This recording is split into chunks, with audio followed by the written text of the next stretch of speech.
Welcome back to Son of Chelsea. Daniel Childs here. This is my review, my reaction, my breakdown to Chelsea 2, Ipswich 2 in the Premier League. Finished a couple of hours ago at Stamford Bridge, coming home from the game, chance to, marinate and kind of think about it a bit more. But my post-match reaction and my feelings throughout the game, as you could see it playing out, nothing too drastically different here. It's pretty cut and dry today. Unacceptable. Really, really damaging for Chelsea's Champions League hopes, and you can't help but feel a day like today, a day like against Brentford, the Ipswich defeat back in December, so many afternoons and evenings that have maybe gotten away from Chelsea this year, that you kind of look at the coach, you look at the assembling of the squad, you look at frailties within the group psychologically but also technically, and you think, are these the days that are going to be looked back on as why Chelsea didn't achieve Champions League football? In isolation, I don't even think you can throw out that, the official didn't do this. The opposing goalkeeper was having the time of his life and was putting in a man of the match performance, which he was. But you just cannot hide away from the context of, this is Ipswich. This is a team that are destined for relegation. They've been destined for relegation pretty much. I think the writing was on the wall pre-Christmas, but especially post-Christmas, it was pretty clear what was going to happen. They were going to be going straight back down to the Championship. They have been horrendous in terms of defence, in terms of attack, in terms of giving away shots. And Liam Delap, who's contributed, I think, to upwards of 40% of their goals this year, didn't even start this game. They actually rotated in some ways. Inexcusable. You're at home to 18th place at Stamford Bridge at a key point in the season. All the assessment about Chelsea getting Champions League football, a lot of it assumed, and I don't think wrongly, I don't think you should, not condescendingly, but I don't think it's wrong for you to expect that Chelsea should be 18th place in the Premier League at home at Stamford Bridge if they want to achieve anything. Listen, that's just minimum. We're not bare minimum. That was factored into the calculation. The fact today, 1.0 points, for me at this point, it's kind of the same thing. It feels like a loss, because although the team did rally in the second half and we had a brilliant individual moment from Sancho and of course Cucurella really pushing the team forward as usual, I can't sit here and celebrate that second half performance. I just can't, because it's a failure of everyone at the club, really. It just is a damning indictment, I think, at this point of the season, when you see Newcastle going and getting the job done brilliantly against Man United at home in an important game for them. Man City were 2-0 down to a better team at home in Crystal Palace. And with all the issues they've had this season, they come back and win that game comfortably.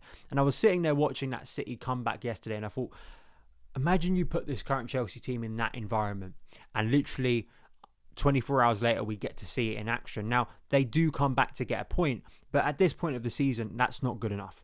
And because it is against a worse opposition, Chelsea have had the easiest fixture kind of out of everyone, really, in the Champions League race this weekend, and they failed to capitalise. Sums up, the depths to this kind of failure. People will apportion blame in different ways. They will look at the failure of the players, which I think is categorically true. You look at Rob Sanchez again. Mark Cucurella, actually, I know he got one of, contributed. I know Twanzebe is actually given his own goal, but of course his inspiration and kind of movement helps get Chelsea back in the game. But his defending for the first goal, especially for Ipswich, was terrible, absolutely terrible. All round, the players finishing, Nicholas Jackson not finishing his chances, decrying a lack of focal point once again, or lack of end product that's been a real issue for Chelsea for a long period of time. Enzo Maresca, coaching-wise, selection problems, tactical choices, the fact that you're coming up against a coach who once again seems to get the better of you in a period of the game. And as coach, this is a game you have to be winning, because you need to get Champions League football, and you failed in that objective, or you failed in beating a team that you should be beating at home if you want to be a serious team. And then, of course, you look at the construction of this squad, and you always look above, because that's what has led to this. Now, again, there will be people who can, rightfully, it's reality. The game isn't over. Chelsea could still get Champions League football. The question I would ask to anyone who is more hopeful is, firstly, where are you getting that hope from? Because I'd like to hear some of it. Based on actual performance, not based on theory, based on actual tangible performance. Because the reality is, this is the second point, Chelsea are going to have to beat some teams that are either of equal quality to them, better than them, or they're going to have to go away from home and break some records that they haven't had for a long period of time. Firstly, just winning a game away from home. We've got to go away to Fulham. Everton, better team than Ipswich, are coming to the Bridge. They've just gone away to Forest and won at their ground late on. That's going to be a tricky test in a couple of weeks' time. Then, of course, the champions-elect may well be champions by the time they arrive at Stamford Bridge, the best team in the Premier League currently. Then, of course, you've got Newcastle away, who've just absolutely battered United. And that, I've said it, I mean, maybe if Chelsea's form really derails, it may not be. Chelsea may already be out of the race by the time we get to St James's Park on the 10th, I think it is, of May. But that, to me, feels like a Champions League playoff. Who do you think is better placed to win that game currently? And then, of course, Man United and Nottingham Forest. Man United, we always struggle to seem to beat, and Nottingham Forest obviously have had a very good season. Nothing about this current team screams to me that they are going to prove us wrong, unfortunately. I wish I could sit here and believe different, but I want to be honest with people, and I look at the levels of performance and I just am not impressed. How can you be impressed? I was impressed by the response against Spurs. I thought that was a very important win, but then a couple of days later, Maresca's silly lineup that I think is looking worse by the hour, to be honest, and the fact that we couldn't get the 3 points there. If you won today, then you can kind of argue, listen, it's not the end of the world drawing at Brentford, but the fact that you haven't won today makes that result look even worse. And of course, stretching back to December, where our form has gone like that, it's very hard to envisage. Remember that during this season, Chelsea were literally comfortably in the top four and had a gap in front of their rivals by some distance. So again, I don't want rewriting of history that Chelsea are the plucky underdogs in this situation. The fact that we can't get fourth or even fifth, especially fifth when you have that margin for error where you don't actually need to get fourth this year, is unacceptable, really. And I thought all round it was pretty bad. Picking out some things from the performance. I mean, the starting 11, it wasn't horrendous, but I kind of question, you've got 3 right backs on the bench. Why can't any of them start, especially in a game when you need to be progressive, taking a hold of the game? I didn't quite understand that.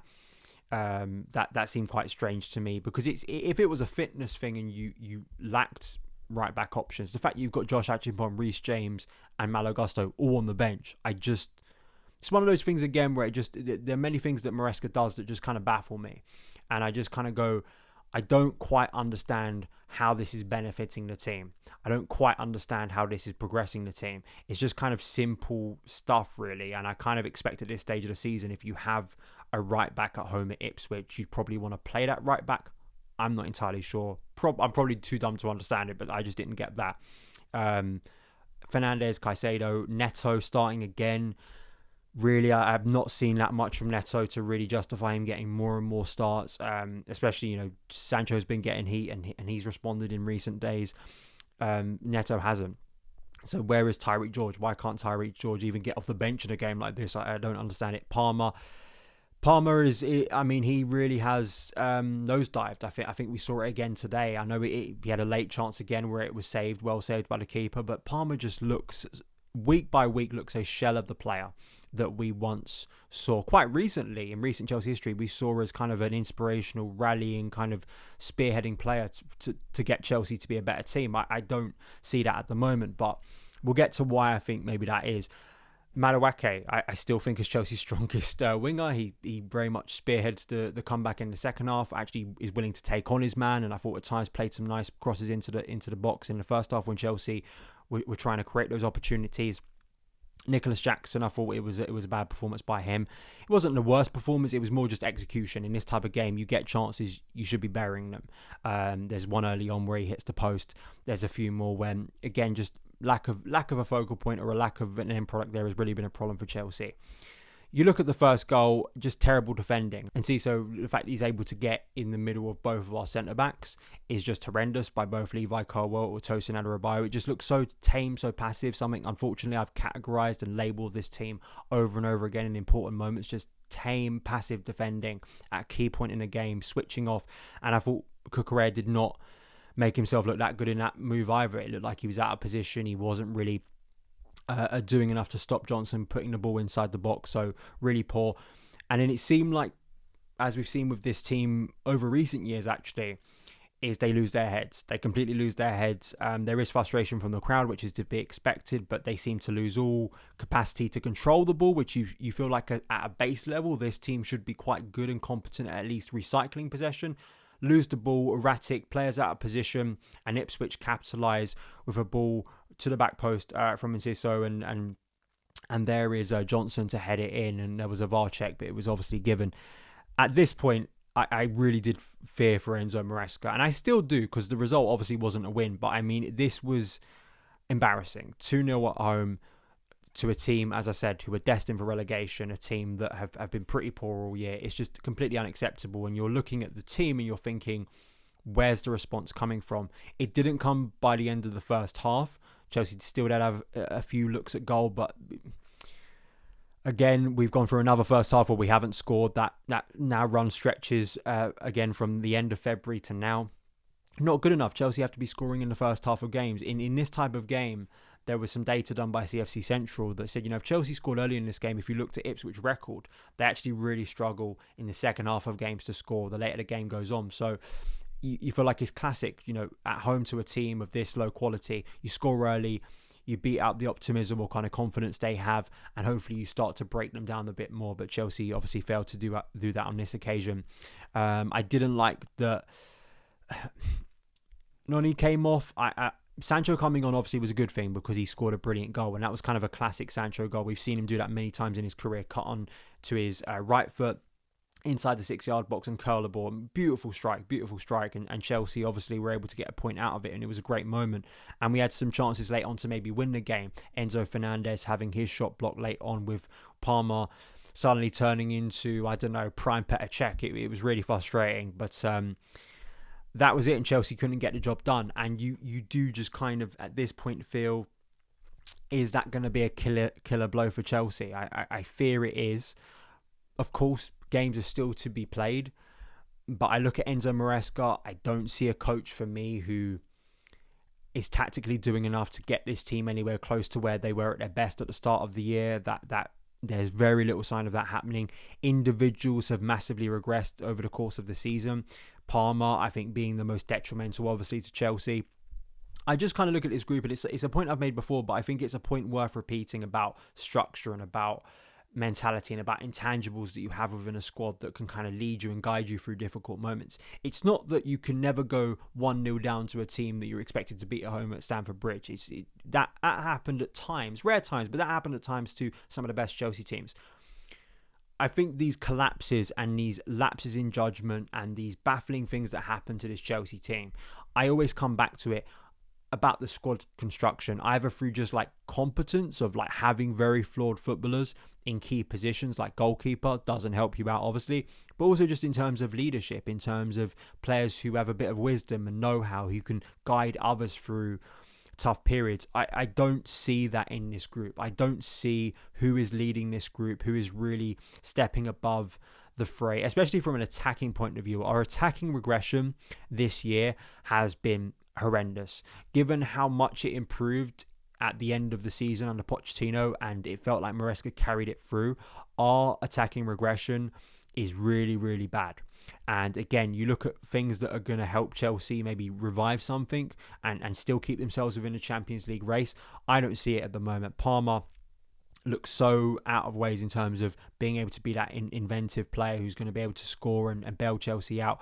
Jackson hasn't scored since December. Neto isn't producing. Madueke, I think on his day can produce, and maybe Sancho's very, very recent uptick in form is maybe going to continue now and maybe a key point of the season. But if it's not Cucurella, if it's not Enzo Fernandez making a late run into the box, and that comes back to the coach again, system-wise, I see very little about this system currently that is showing me of something that is going to get better. I think people are taking a lot of copium at the moment that the transfer window is going to remedy everything and time is going to remedy everything. And I think on both of those fronts, it's just flawed, because Paul Winstanley and Lawrence Stewart are going to be overseeing that transfer window. Even if Chelsea don't get Champions League football, I'd be shocked. I'd be happy, but I'd be shocked if they are replaced. So you have to entrust that they do a complete 180 over how they've acted and overseen recent transfer windows. So that's the first part. and they appreciate and they can identify the problems within the group that need rectifying. Also, Maresca being a part of that too, but also Maresca's football is going to come through the sticky patch and turn Chelsea into a wonderful team. The longer this season has gone on, this is just, you can argue about what happens in 5 years' time. I'm talking about right now, from what I've been able to watch from August to right now, nearing mid-April. We've got worse the longer Enzo Maresca has been here. And I think I've kept on saying that. It's just very hard for me to come to any other conclusion. And again, is that, where do you apportion blame mostly? I mean, some people are putting it at the door of Maresca. I think he holds some accountability.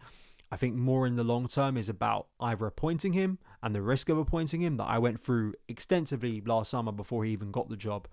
But also, what is the ceiling for this group, and are they actually going in the right direction? A lot of people just want time to be given, and I kind of understand it, because to have another reset and you have to get used to another head coach and all of that, and I understand why people are tired of it. But what I would ask people is to look at actually what Chelsea are doing on the pitch on a weekly basis at the moment, and come up with a compelling case as to why things are going to get drastically better if we just keep on going down this route. Because I have to say, I don't see many shoots of positivity. I think the attack has regressed. The players are not responding in big moments at this point of the season, which is where they've got to be. And because there's so much work to be done in the summer, I don't have much faith that the people above have shown anything that they actually know what to do to rectify those issues. So I think on both fronts, it's very difficult at the current moment to feel that this project, whatever it is heading in a great direction. And that's, I think today you have to look broader than just it's a game of football. I think it reflects something that Chelsea at this point in the season can't bury a team that are already relegated. Basically, it's just waiting for the points to stack up, and then they will officially be relegated. They are relegated already. They're basically where Southampton are. So you have to understand that, and I think appreciate why people are so irritated by the current performance, because on a day like today, it simply isn't good enough. And whether that is the end of Chelsea's Champions League hopes, we're going to have to wait and see. But it's a bad day. I think this is one of the more embarrassing ones for this era of Chelsea. I think that's undeniable. So those are my thoughts. No man in the match today for obvious reasons. And I will see you again very soon. All the best.